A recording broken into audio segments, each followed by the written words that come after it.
भगवान श्री हरि विष्णु ने सृष्टि की रक्षा के लिए और सृष्टि को पापियों से बचाने के लिए कई बार अवतार लिया।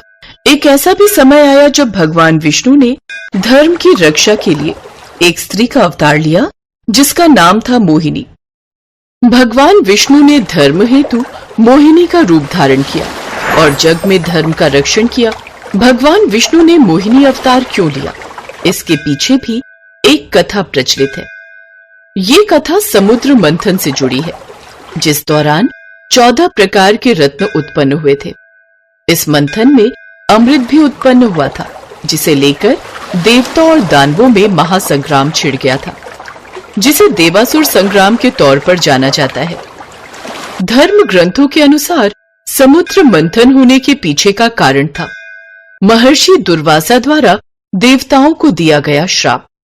उसी श्राप के कारण स्वर्ग लोक सभी प्रकार के ऐश्वर्य, धन और वैभव आदि से हीन हो गया।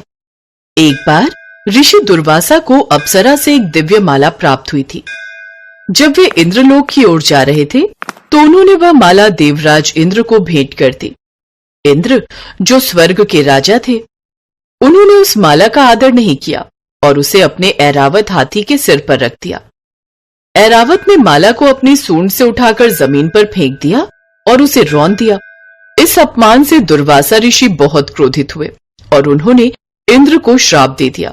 हे इंद्र, मैंने तुम्हें इतने प्रेम पूर्वक एक उपहार भेंट किया था।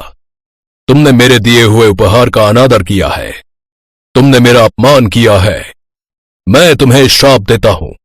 तुम्हारे इसी अहंकार के कारण तुम अपने सारे ऐश्वर्य, धन और वैभव को खो दोगे। ये तो क्रोधित होकर चले गए, कहीं इनका दिया श्राप सत्य न हो जाए। दुर्वासा ऋषि का श्राप सत्य हो गया। श्राप के परिणाम स्वरूप देवताओं की शक्तियां क्षीण हो गई और वे असुरों द्वारा पराजित होने लगे। तब सभी देवता भगवान विष्णु के पास गए। हे श्री हरि विष्णु, हमारी रक्षा कीजिए। हे नारायण, हमारी चिंता का निवारण आप ही कर सकते हैं। हे नारायण, हमारी सहायता कीजिए। हे विष्णुदेव, इंद्रदेव आदि सभी देवता स्वर्गलोक में सभी प्रकार के धन, वैभव और ऐश्वर्य से विहीन हो गए हैं। आप तो जानते ही हैं कि ये सब दुर्वासा ऋषि द्वारा दिए गए श्राप के कारण हो रहा है। अब आप ही इनकी सहायता कर सकते हैं प्रभु। इसका केवल एक ही उपाय है, समुद्र मंथन। समुद्र मंथन? हाँ, समुद्र मंथन। समुद्र मंथन से जो अमृत निकलेगा उसे ग्रहण करके आप सभी देवता अमर हो जाओगे। आप सब समुद्र मंथन की तैयारी करो। इस कार्य में असुरों के राजा बलि आपकी सहायता करेंगे। जो आज्ञा प्रभु, हम आज ही समुद्र मंथन की तैयारी करते हैं। और फिर वासुकी नाग की नेति बनाई गई और मंदराचल पर्वत की सहायता से समुद्र मंथन किया गया। मंथन के समय एक छोर पर असुर थे और एक छोर पर देवता।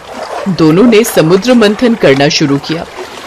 समुद्र मंथन के दौरान 14 रत्न प्रकट हुए, जिनमें से एक महारत्न अमृत था।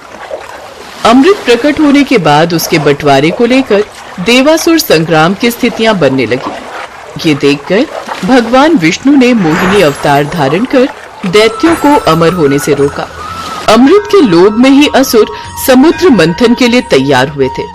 तो जब समुद्र से अमृत लिए धनवंतरी निकले, तब असुरों के धैर्य की सीमा टूट गई और वे धनवंतरी से अमृत छीनने की कोशिश करने लगे।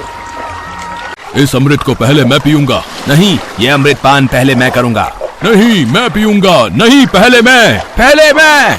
ये दैत्य तो आपस में ही अमृत कलश के लिए लड़ रहे हैं, परंतु हमारे पास इतनी शक्ति नहीं कि हम इन दैत्यों से लड़कर अमृत कलश को ले सके। हमें भगवान विष्णु से सहायता मांगनी होगी। हे नारायण, सभी राक्षसों ने अमृत कलश को छीन लिया है और उस कलश के लिए आपस में युद्ध कर रहे हैं। दुर्वासा ऋषि के श्राप के कारण देवता दैत्यों से युद्ध करने में सक्षम नहीं हैं। आप इनकी सहायता कीजिए। आप चिंतित मत होइए ब्रह्मदेव, मैं देवताओं की सहायता के लिए मोहिनी रूप धारण करूंगा। देखते ही देखते भगवान विष्णु ने मोहिनी नामक एक अति सुंदर युवती का रूप धारण कर लिया और दैत्यों के पास पहुंच गए। आओ शुभगे, तुम्हारा स्वागत है।